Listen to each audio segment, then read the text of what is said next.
Hello everyone, I am Minendra Surve doing my PhD in mechanical engineering. We have started lecture series on fluid mechanics. Already we have posted two lectures on it. Now this is our lecture number 3rd and I have mentioned here GATE ESE as well as SSC Junior Engineer examination of 2022 or upcoming any SSC JE examination. Why I am posted here SSC JE? Because we have covered a little concepts from our basic definitions from basic point of view. So this will very helpful to you for any kind of junior engineering examinations. So if you are very much interested in this lecture series, you just watch this lecture series, and if you have any kind of doubt regarding any of these examinations related to this fluid mechanics, you can ask me directly in the comment box or you can text me on my WhatsApp number. I have provided my WhatsApp number in a description box. So let's start the lecture number 3rd, that is a hydrostatic law. So this is a basic law. We covered this law. This is a theoretical figure for hydrostatic law. Okay, so let's start. So what is hydrostatic law? If you have learned this previously, so please watch here because I am going to explain this hydrostatic law in very detailed manner. Okay, so what is hydrostatic law? It states that rate of increase of pressure in vertical downward direction. This is your rate of increase of pressure in vertical downward direction must be equal to a specific weight of that liquid or fluid at that point. Okay, so if this is my object, I have placed this object in the water or in the fluid. So what will be the pressure? So this pressure is going to be increased in vertical downward direction. As these blocks moves downwards, this intensity of pressure will be increased towards the downward direction. When this fluid is in a static or a steady position or a static position. Okay, so let's derive this. I am again repeating. I have not written here statement. Okay, let's discuss what the rate of increase of pressure in vertical downward direction must be equal to specific weight of the fluid or specific density of that fluid at the particular point. Okay, so let's derive it. What this law gives us, let's derive it. So on this block, this is the your force acting on this upper surface, that is your pressure into that surface area of that block. This is the surface area of this block. So what will be the total pressure acting on downward direction is P into delta A, where your delta A is nothing but surface area of that block. Okay, this is your Z, height of the block from free surface area. Okay, that is Z. This is total height of this block, delta Z. We have assumed delta Z is the height of that block and delta A is the surface area of that block. Okay, so what will be the volume of that block? If I am asking you what will be the volume of this block, that is nothing but delta A into delta Z.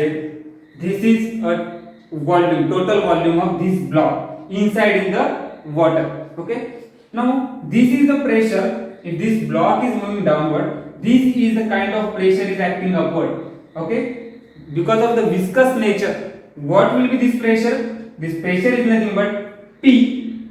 This P pressure is acting, some kind of pressure is also acting over here. P plus this term. What is this term indicate? This term is due to the height of the block. Okay, P plus dou P by dou Z into delta Z. This is the total pressure. This is total pressure.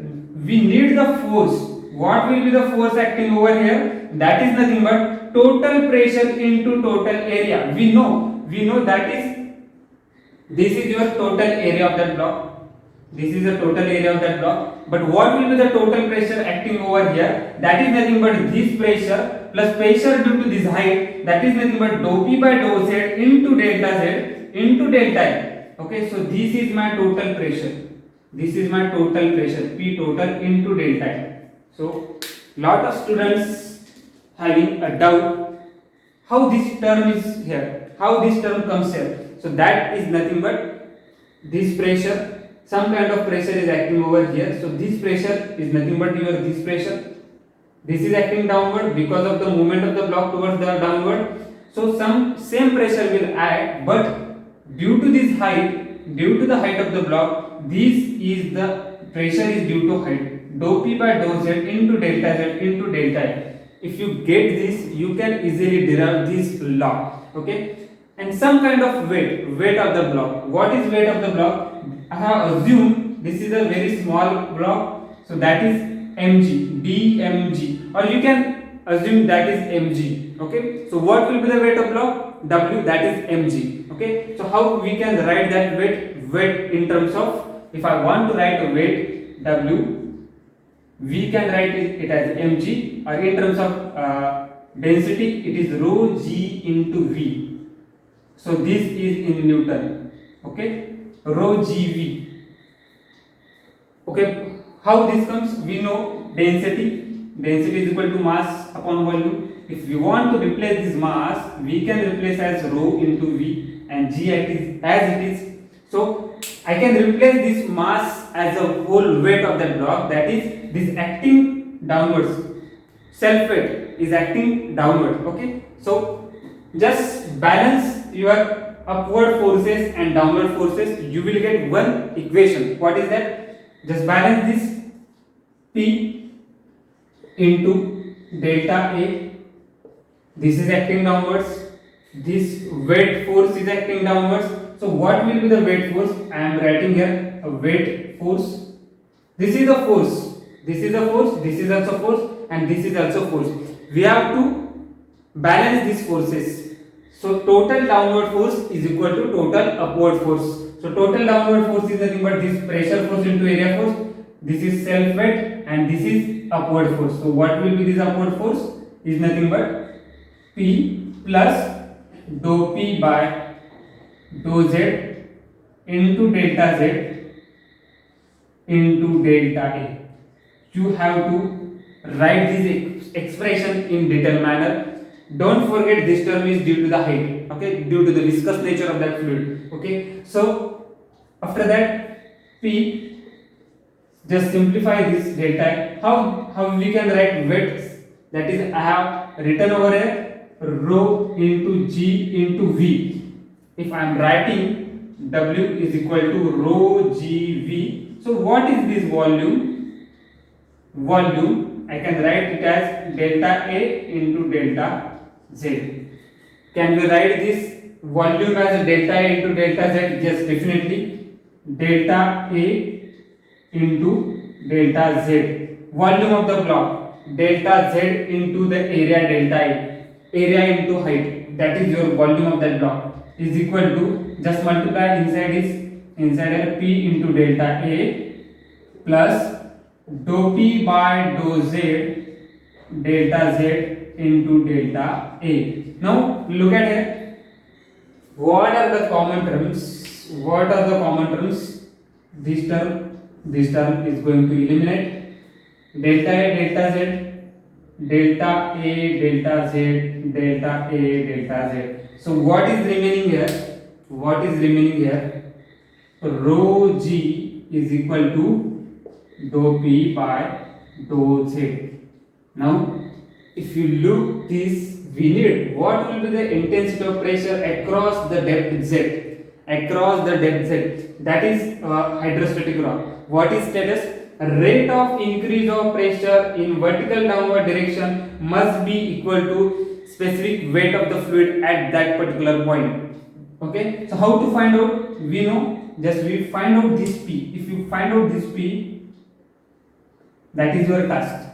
Hydrostatic law, that status, rate of increase of pressure. We need to find out pressure, but how to find this pressure? From this expression, if you carefully look at this, this delta P, rho G and dou Z, dou P dou Z.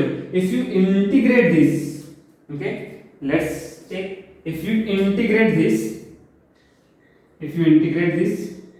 okay, so what we will get here? From pressure 0 to P and height that is 0 to Z.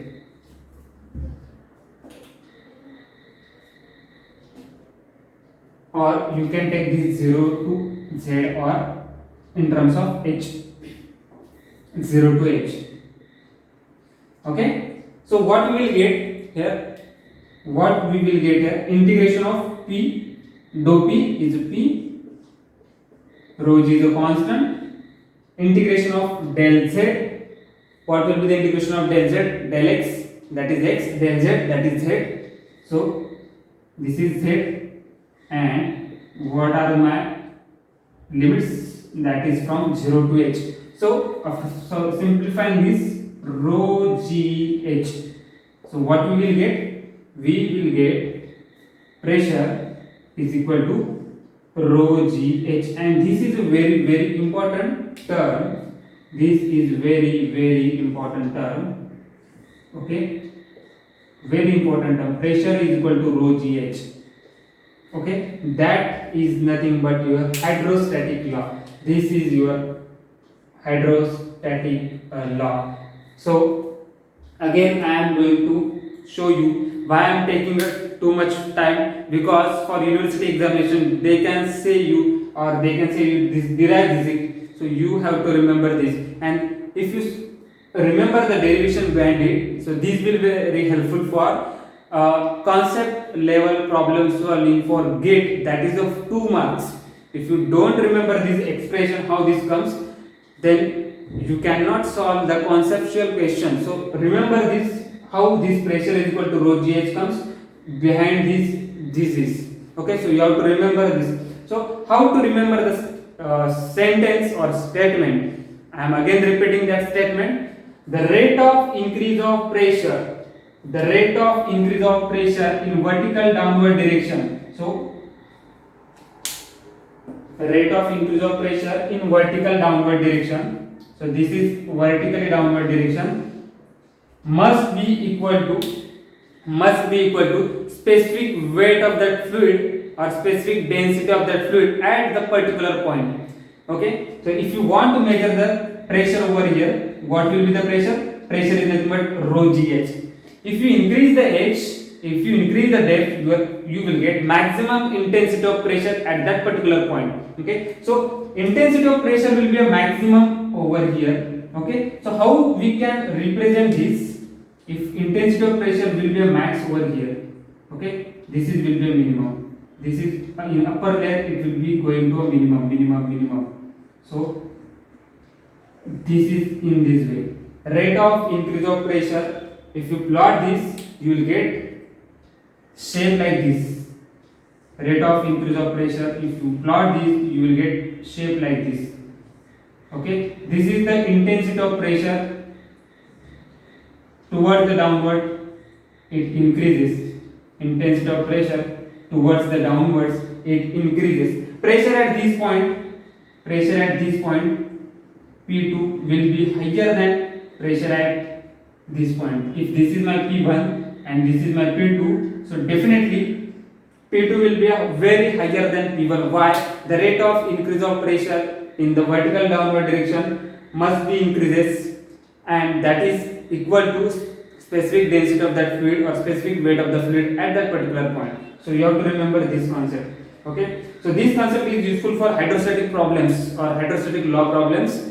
In upcoming lectures, we will see what is hydrostatic law, hydrostatic forces on curved surface, plane surface, inclined surface. So for this lecture, this is sufficient, and thank you very much. If you have any kind of doubt regarding these lectures, you can ask me in the comment box. Thank you.